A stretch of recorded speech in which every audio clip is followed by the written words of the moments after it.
রেশ টেনে এই একটু কথাটা এগিয়ে নিয়ে যাব। সেটা হচ্ছে এই যুদ্ধে আসলে কতটুকু ক্ষতি হয়েছে এটা কনফার্ম রিপোর্ট কারো কাছে এখনো নেই সম্পূর্ণরূপে।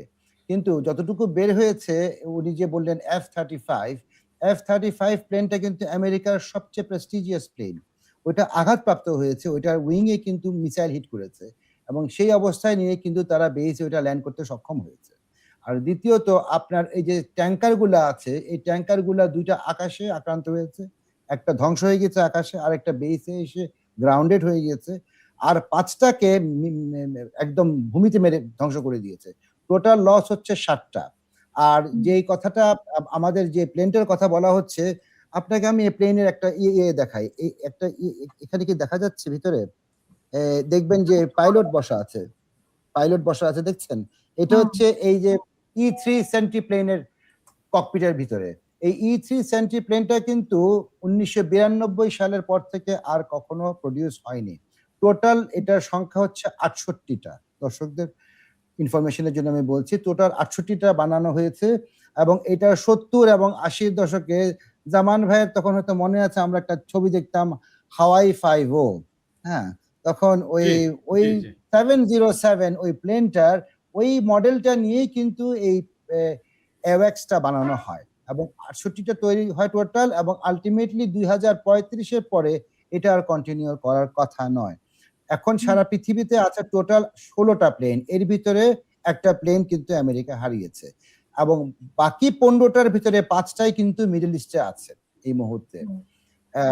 আর যেই কথাটা আপনি বলছেন প্যারাট্রুপারদের নামার কথা, প্যারাট্রুপারের সংখ্যা প্রথমে কত বলেছে? 2200, ঠিক কিনা? আমি 2200, তারপরে পরিমাণ বাড়িয়েছে 2000, আরো বাড়িয়েছে, তারপরে এখন বলছে 5000 এক জায়গায় নামাবে।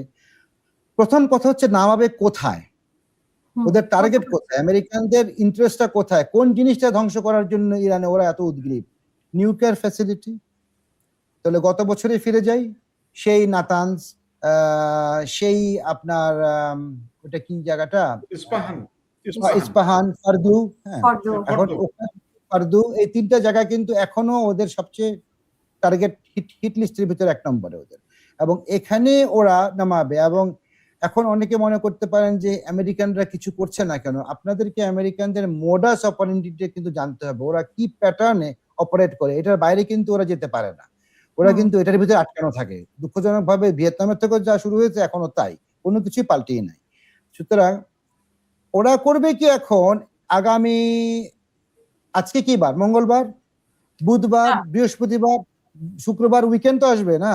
এই উইকেন্ড বারবার না, এই যে শুক্রবার থেকে আমাদের ইস্টার হলিডে, মানে ফার্স্ট ওয়ার্ল্ড কান্ট্রি গুলোতে ইস্টার হলিডে 3 দিনের। এখন শেষ তো করতে হবে এই যুদ্ধ, কিন্তু ট্রাম্প তো এক্সিট প্ল্যান নিয়ে যুদ্ধে নামেনি। ট্রাম্প বলছে এক কথা, ট্রাম্পের যুদ্ধমন্ত্রী পিট হ্যাক্সেট বলছে আরেক কথা, সে কথা আমি পরে আসছি। এখন ওরা এখন যে নামবে, তারা নামবে কিভাবে, যেটা আমি ধারণা করছি, তারা এই প্যারাট্রুপার কেন, এটা দর্শকদের বোঝার জন্য বলছি। প্যারাট্রুপারটা নামার আগে কিন্তু তারা ওই নির্দিষ্ট জায়গায়, 3টা জায়গা, ফার্দু, নাতানজ আর এই ইস্পাহানের এই নিউক্লিয়ার সাইট গুলাতে ধুমায় বম্বিং করবে, সিভিয়ার বম্বিং করবে, ঘন্টার পর ঘন্টা, রাত দিন দরকার হলে বম্বিং করবে। এর ভিতরে পট করে, যেটা আমি ধারণা করছি, ফট করে একটা স্লট দিবে 1-2 ঘন্টার খালি অংশ, এখানে কিছু করবে না। তখন এই প্যারাট্রুপার গুলো নামবে এবং তারা এমন কোন ডিভাইস নিয়ে নামবে, যে ডিভাইস নিয়ে তারা ওখানে কিন্তু গত বছর কিন্তু টানেল করেছিল এবং টানেলে ঢুকার রাস্তা ছিল ওখানে কিন্তু বম্বিং করেছে, সুবিধা করতে পারেনি বাংকার ব্লাস্টার দিয়ে সেভাবে। এখন তারা চিন্তা করছে ওখানে হয়তো, আমি যেটা ধারণা করছি, ওখানে বম্বিং করে কোন এক্সপ্লোশন করে ভিতরে ঢুকে যতটুকু পারা যায় তারা সেখানে একটা সিভিয়ার এক্সপ্লোশন করাবে। এক্সপ্লোশন করলে হবে কি, পুরো উপরিভাগ ভেঙে আরো নিচে ভিতরের দিকে চলে যাবে। তাহলে নিচে যদি নিউক্লিয়ার ম্যাটেরিয়াল থাকে সেগুলা কিন্তু আর বের করা সম্ভব হবে না, কারণ এটা একদম দুর্গম পথ। এই 1500 থেকে 2-3 হাজার ফিট নিচের থেকে বের করা ইটস কোয়াইট ইম্পসিবল। তখন ট্রাম্প বলবে কি, মিশন সাকসেসফুল, আমাদের যুদ্ধ শেষ। যুদ্ধ শেষ বললে কি যুদ্ধ শেষ হবে? সেটাও তো একটা বড় কথা। এক্সিট প্ল্যান তো ওনার কাছে কিছুই নেই। আরো ট্রাম্প কিছুক্ষণ আগে কি বলেছে আপনি জানেন কি না? আপনাদের বিবিসি নিউজে আসছে, আপনার ইউকেতে, ওই যে যুক্তরাজ্য যুক্তরাজ্যকে যে থ্রেট দিল যে তার কাছে অনেক তেল আছে, তার থেকে তেল নেওয়ার জন্য। না, আমেরিকান, ইউকে এবং ইউরোপিয়ানরা নিজেরা যে হরমুজ প্রণালী থেকে তেল তালাশ করুক। হ্যাঁ, হয় হ্যাঁ, তাদের থেকে আবার নিতে, না হয় হরমুজ প্রণালীর কাছে গিয়ে হরমুজ প্রণালী থেকে নিতে, না এটা তো ট্রাম্পের কথা, এটা তো ট্রাম্পের কথা আপা। ট্রাম্পের মন্ত্রীর কথা কি? ট্রাম্পের মন্ত্রী বলতে আমরা সবাই দলে মলে মিলে যে ওখানে তেল তালাশ করি। Who is in command of American regime? আমি তো এটা বুঝতে পারছি না। ধন্যবাদ। আমি আরো পরে কথাগুলো বলবো, আপাতত এইটুকুই। আর আরেকটা জিনিস বলছি যে আপনার ট্রাম্প আরেকটা মজার কথা বলেছে। ও বলছে যে আমাদের যেতে হবে আসলে ওই ক্যারেজের যুগে।